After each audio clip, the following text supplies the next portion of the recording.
अब चलते हैं यूपी डीएलएड बीटीसी के फर्स्ट सेमेस्टर के पेपर को हल करते हैं, जो मैथ से है। 2 जी 2016 का पेपर है और बहुविकल्पी प्रश्न हमने हल कर लिया है। अब बारी है अति लघुत्तरीय प्रश्न को हल करने की। तो अति लघुत्तरीय प्रश्न है जिसमें से पहला प्रश्न दिया है, क्या दिया है कि 13 माइनस 8 गुणे 2 कोष्टक में प्लस 3 का क्या करना है, मान लिखिए। क्या करिए, मान लिखिए। मतलब इसको हल करना है, इसका सरलीकरण करना है। तो चलिए हल करते हैं। प्रश्न में जो दिया है, प्रश्न में दिया है 13 कोष्टक में 8 गुणे 2 प्लस 3। अब एक बात देखिए, यहाँ से जब हल करेंगे तो एक चीज़ ध्यान देने वाली बात है कि हम सबसे पहले एक चीज़ जान लेते हैं, वह नियम है। क्या नियम है कि सबसे पहले आपको क्या करना है, रेखा कोष्टक हल करना है। कोष्टक पहले हल करना है।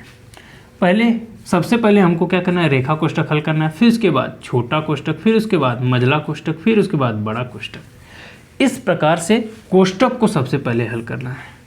उसके बाद क्या करना है, भाग को हल करना है। फिर उसके बाद गुणे को, फिर उसके बाद जोड़ को, फिर उसके बाद घटाना को। यह है नियम। सरल करने का नियम जो है, सरलीकरण का यह नियम है। यह ऐसा नहीं कि सरलीकरण कभी भी आप इसी प्रकार से ही हल करेंगे, समझ में कि नहीं। तो चलिए हम लोग हल करते हैं। तो यहाँ पर देख रहे हैं कि यह क्या है, कोष्टक है। तो सबसे पहले हमने क्या बोला है कि सबसे पहले कोष्टक को हल किया जाता है। तो कोष्टक को हल कर लेते हैं। तो क्या दिया है कि 13 माइनस, अब ये गुणा का चिन्ह है बीच में, तो 8 दूना के 16, तो यहाँ पर लिख देंगे 16। अब देखिए ये क्या है, कोष्टक में है तो मैं लिख दे रहा हूँ ऐसे ही। अब देखिए ये कोष्टक है, तो यहाँ पर क्या है, प्लस है और यहाँ पर माइनस है। तो प्लस माइनस जब कोष्टक टूटेगा तो प्लस माइनस क्या हो जाएगा, माइनस हो जाएगा। तो 13 माइनस 16 प्लस 3, इस प्रकार से हो जाएगा। समझ में कि नहीं है। अब क्या बोल रहा है कि आपको भाग करनी होगी, भाग तो यह नहीं है। फिर उसके बाद गुणा करना होगा, फिर उसके बाद क्या करना होगा, जोड़ना होगा। तो यहाँ पर क्या है, ये भी प्लस है, ये भी प्लस, तो ये जुड़ जाएगा। अगर ये माइनस होता तो ये इससे जुड़ता, लेकिन ये प्लस प्लस जुड़ जाएगा। तो यहाँ पर हम 13 धन 3 माइनस 16 लिखेंगे। फिर अब इसको जोड़ दिए तो क्या हो गया, 16 माइनस 16। अब इस दोनों को घटा देंगे तो 16 में से 16 जाएगा, कितना आएगा, 0 आएगा, मतलब 0 आएगा। तो यह हमारा जो है वो पूछा था कि मान लिखिए, तो हमने मान बता दिया कितना है कि इसका 13 माइनस कोष्टक में 8 गुणे 2 प्लस 3 का मान होगा 0। अगला प्रश्न जिसमें से हमने पहले प्रश्न को 6वां वाले को हल कर लिया, बारी है 7वें प्रश्न की।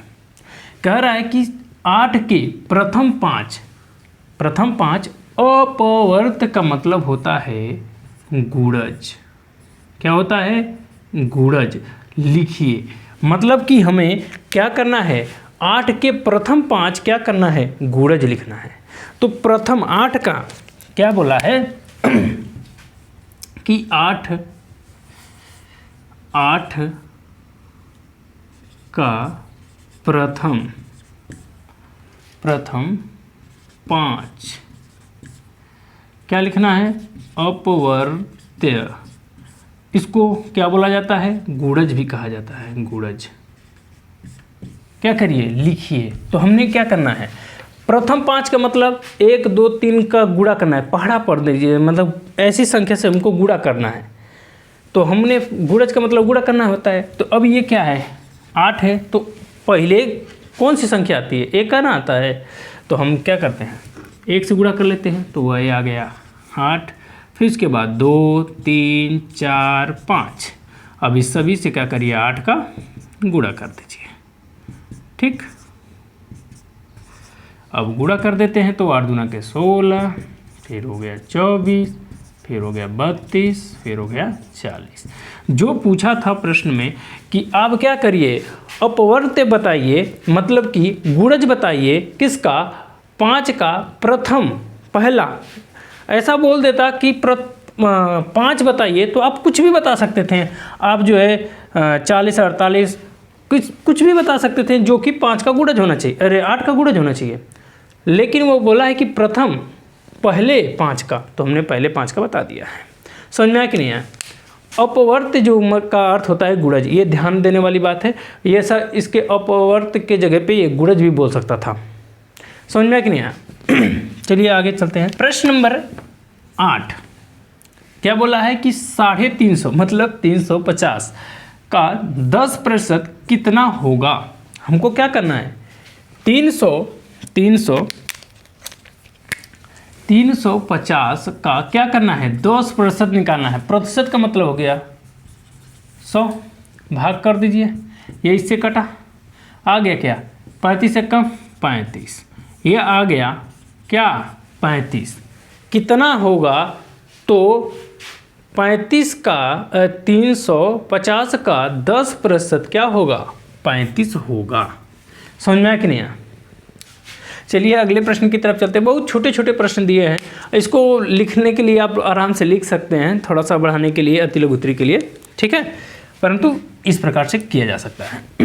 अगला प्रश्न 9 कह रहा है कि 3ABC धन 2AB² माइनस 5ABC धन 3AB² को क्या करिए, सरल कीजिए। क्या करिए, सरल कीजिए। तो सरल करना है, तो चलिए पहले प्रश्न को उतार लेते हैं। मैंने बताया ही अभी सरल करने का नियम, पहले जोड़ना घटाना, ठीक है, कोई समस्या है ही नहीं है, बहुत छोटे छोटे प्रश्न हैं ऐसे तो आप लोग, ठीक है। अब प्रश्न लिख लिए। अब देखिए हमने क्या बोला था आपसे हमने बोला था कि सबसे पहले आपको क्या करना होता है, सरल में भाग करना होता है, गुणा करना होता है, फिर उसके बाद जोड़ना होता है, फिर उसके बाद घटाना होता है। तो इसमें भाग है या नहीं है, गुणा है या नहीं है, जोड़ हो सकता है, घटाना हो सकता है। तो देखिए जो एक जैसे हैं, यह वाला एक जैसे है ना, इन दोनों को एक साथ ही, क्योंकि कभी चर जो है समान चर ही जुड़ेंगे, असमान चर जुड़ेंगे नहीं, ना वो घटेंगे। समझ में आया कि नहीं है? तो अब यहाँ पर क्या करेंगे, इन दोनों को एक जगह लिख देंगे, तो क्या हो जाएगा 3ABC माइनस 5ABC। अब ये यहीं पे रहने दीजिए, इसको लिख लीजिए 3AB², फिर प्लस क्या लिखना है 3AB²।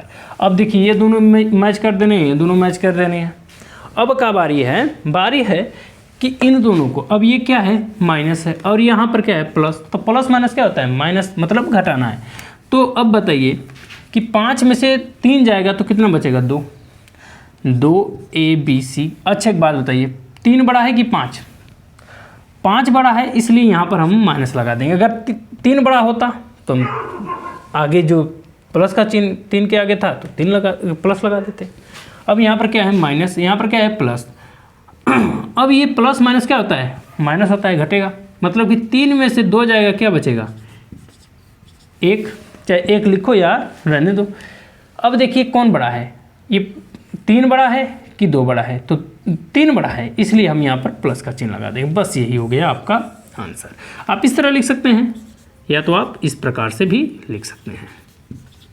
समझ में आया कि नहीं? प्रश्न नंबर 10वां कह रहा है कि तल पर स्थित किन्हीं 2 बिंदुओं से होकर जाने वाली कितनी रेखाएं खींची जा सकती हैं। तो ज्यामिति के सिद्धांत के अनुसार 2 बिंदुओं से होकर जाने वाली सिर्फ एक ही रेखा खींची जा सकती है। मैं लिख भी दे रहा हूं यहाँ पर।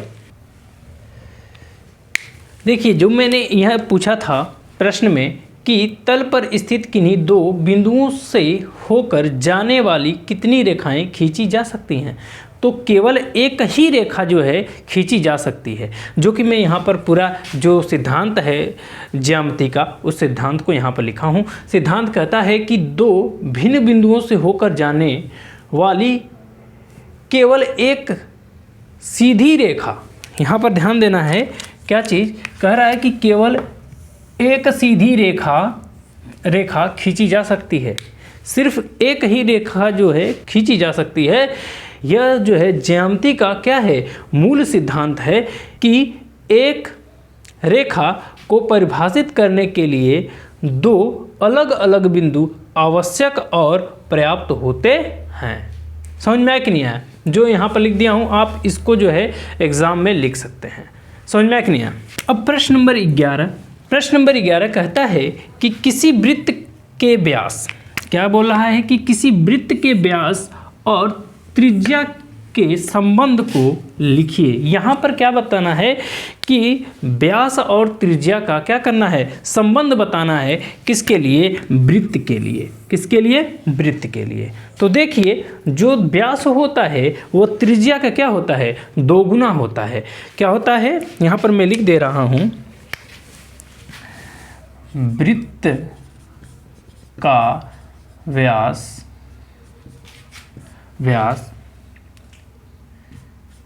त्रिज्या का 2 गुना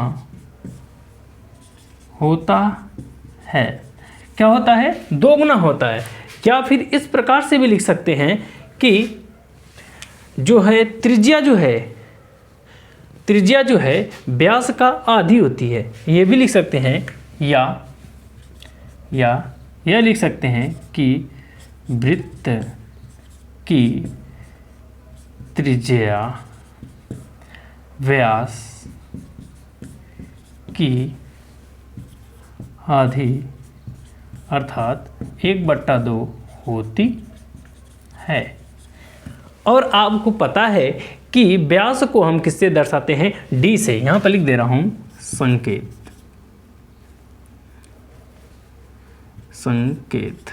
संकेत में जो व्यास होता है, व्यास जिसको हम डी से दर्शाते हैं, और त्रिज्या जो है, त्रिज्या इसे हम किससे दर्शाते हैं, आर से दर्शाते हैं।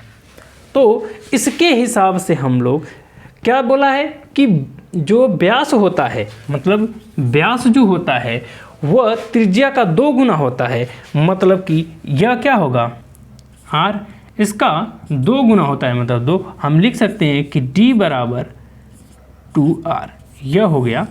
अब इस प्रकार से भी लिख सकते हैं कि r बराबर d/2, ये भी लिख सकते हैं। समझ में आया कि नहीं आया?